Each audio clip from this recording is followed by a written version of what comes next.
Good evening, my friends. Tonight, I am going to activate your mind to manifest anything. Not some things, not the small, manageable things you have already half convinced yourself are possible. Anything. I do not say this in the loose language of inspiration, the way people reach for large words when they mean something smaller. I say it with the full weight of what I know to be true.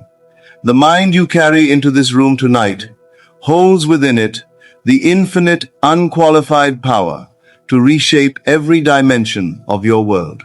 Your current circumstances are not permanent. They are not fixed. They are not the final verdict on what your life can be. They are fluid, moldable, responsive, entirely subject to the images and assumptions you dare to impress upon the inner man. For what is man but imagination itself? What is God but the creative power that lives and breathes and moves through the very consciousness you are using right now to receive these words? If you are waiting for something outside you to change so that you may feel different, if you are waiting for the account balance to improve before you feel abundant, for the relationship to appear before you feel loved, for the diagnosis to change before you feel whole, you are living in reverse. Life is not lived from the outside in. It has never been lived that way, and it never will be. Life is lived from the inside out. Consciousness is the only reality. The world reflects not what you want, not what you deserve, not what you have worked for. It reflects what you are. And what you are is nothing more and nothing less than the sum total of the thoughts you continuously think and the states you habitually occupy. All transformation begins with a shift in consciousness. And the truth that makes this both simple and radical is this: you become what you believe yourself to be. You cannot rise higher than your assumptions. You cannot live more abundantly than your deepest, most habitual inner sense of self. Let me show you something that will change the way you see your life permanently. Bring to mind the thing you desire most: a home, a fortune, a partner, radiant health, a sense of deep, unshakable purpose. Whatever it is, hold it clearly. Now I am going to ask you to do something that feels foreign to everything you have been taught about how reality works. I am not going to ask you to wish for this thing. I am not going to ask you to pray for it, to hope for it, to set it as a goal on a horizon you are walking toward. I am going to ask you to claim it, to assume it as your present reality, to treat it not as something approaching but as something that already is. The assumption, though false to the physical senses in this moment, if persisted in, if genuinely inhabited, night after night, breath after breath, thought after thought, will harden into fact. This is not philosophy. This is not mysticism. This is the operating law of consciousness, as precise and as impersonal as the law of gravity. And here is the key I want to press into your hands. You must dwell in the end, not visit it occasionally, like a tourist who admires someone else's home. Not test it cautiously, 1 foot in and 1 foot ready to retreat. You must move into it the way a person moves into a new home, unpacks their belongings, learns which floorboards creak, which window lets in the morning light, which chair becomes their favorite. You must feel the furniture of your fulfilled desire, touch its walls in imagination, breathe its air, learn its ordinary details, until it feels not extraordinary, but simply yours. Because feeling is the secret. Feeling is the bridge, the only bridge between the inner world of assumption and the outer world of manifestation. Thought alone is not enough. You must feel your way into the desired state. The universe does not hear your words. It reads your frequency. It detects the actual felt quality of your inner experience and responds to that with the same precision with which a tuning fork responds to its exact pitch and no other. When you say, "I am wealthy but feel," underneath the words, the familiar contraction of lack, the universe ignores the words entirely and responds to the feeling. Always the feeling. This is why you must marry thought to feeling. This is why you must not just think the desired state, but inhabit it until the thought and the feeling are one unified inner reality, indistinguishable from each other, as natural and unremarkable as breathing. Do not concern yourself with the how. I want to say this as plainly as possible, because the how is the place where most people spend enormous creative energy that belongs elsewhere. The mechanism of delivery is not your responsibility. The seed does not manage its own germination. It does not concern itself with the specific chemistry of the soil, the precise timing of the rain, the exact temperature required for the cell wall to split and the first root to reach downward. It simply knows, in whatever way seeds know anything, that it must become what it is. And it does. Your only task, your single, complete, sufficient task, is to dwell in the state of the wish fulfilled, not to engineer the path, not to figure out which sequence of events must occur, not to make yourself available to only certain kinds of delivery while blocking others, to dwell in the end, to inhabit the consciousness of someone for whom the thing is already accomplished, and to trust that the bridge of incidents, the specific, often surprising, always perfect chain of circumstances that consciousness builds between assumption and manifestation will construct itself precisely without your interference. This is not passivity. This is the most active thing you can do, because the work of consciousness is the only work that actually creates anything. All outer activity is simply the physical expression of an inner state that has already been established. Every night, before sleep takes you, revise your day. Do not drift unconsciously toward rest, carrying the unexamined residue of whatever the day brought. Use this threshold, this sacred border between waking and dreaming deliberately. Use it to impress upon the subconscious mind the image of your fulfilled desire. See it, hear it, touch it in imagination.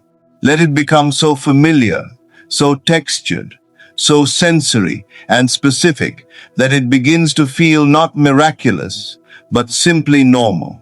This is the target feeling, normal.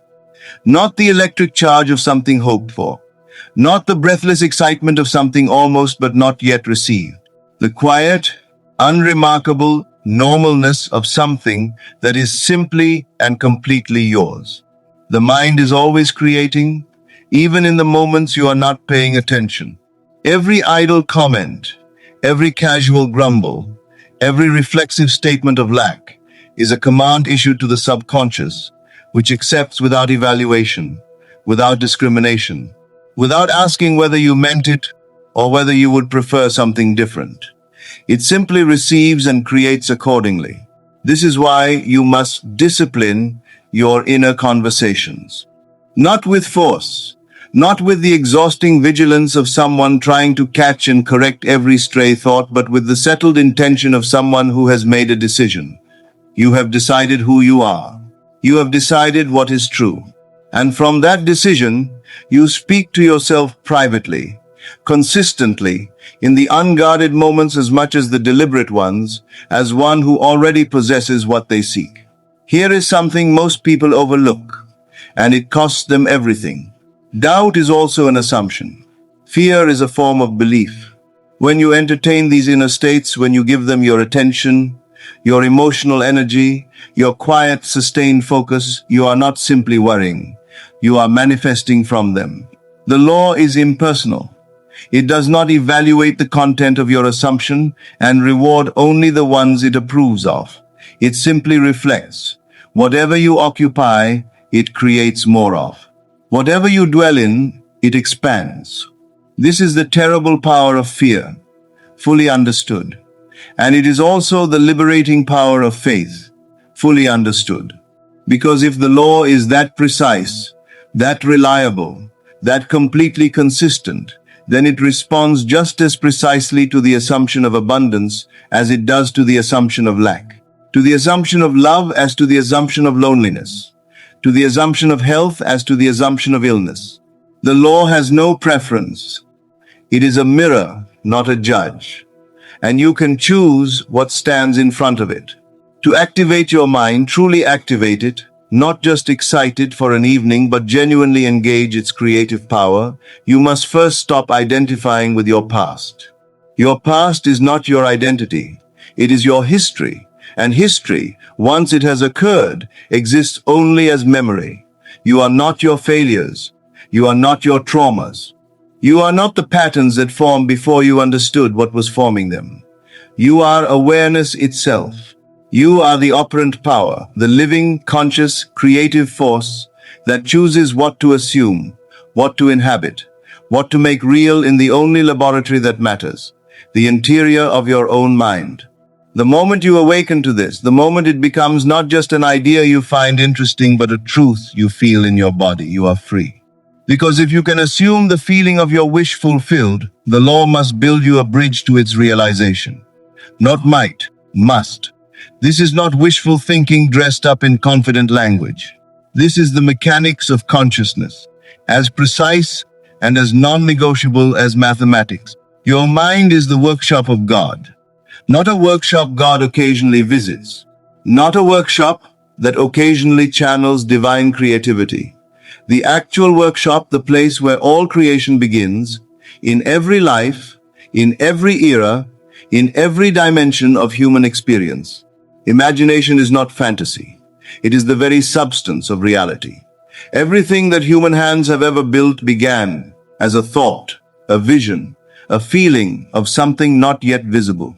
And what is true of the buildings and the machines and the works of art is true of your circumstances, your relationships, your financial life. Every dimension of your visible world began in someone's imagination, including your own. You must see it within before you can see it without. You must know it is done in the dimension where all things are first made real before the physical world reflects it back to you. When Jesus said, "Whatsoever you ask for when you pray, believe that you have received it, and it shall be yours," he was not speaking in metaphor. He was not offering comfort. He was describing the precise mechanism of creation. Believe you have received it. Not that you will receive it someday, if you are patient enough and good enough and have done enough of the right practices. That you have received it.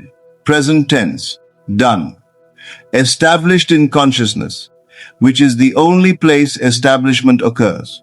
Let me go deeper now. Because the creative act is not a moment, it is a state. It is an identity. You are not a person who occasionally does imagination. You are imagination itself, continuously, ceaselessly, whether you direct it or not. You are not someone who sometimes manifests. You are manifestation, walking, breathing, thinking.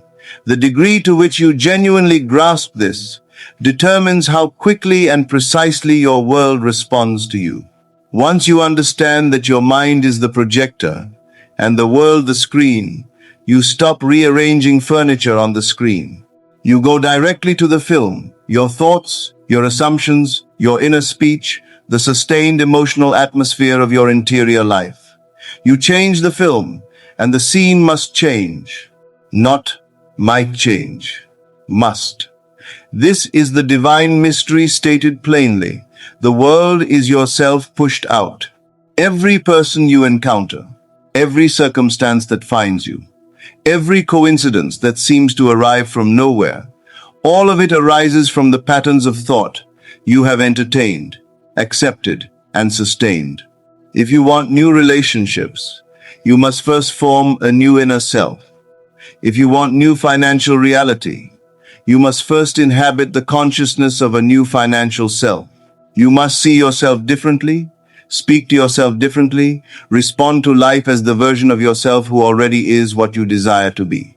Because if you continue to think from the state of lack, you continue to call lack into being, not as punishment, not as a cosmic judgment on your worthiness, simply as the faithful, impersonal, mechanical operation of the law you are creating. The only question is what? And hear me clearly on this. You cannot activate your mind by force or fear. The activation happens through rest, through ease, through surrender. Not the surrender of giving up, the surrender of the farmer who has planted his seed and knows that anxious watching does not accelerate germination. The surrender of someone who trusts the process so completely that interference would seem not just unnecessary but absurd. You move through the world lightly because you know the work is already done in the unseen. You do not argue with circumstances.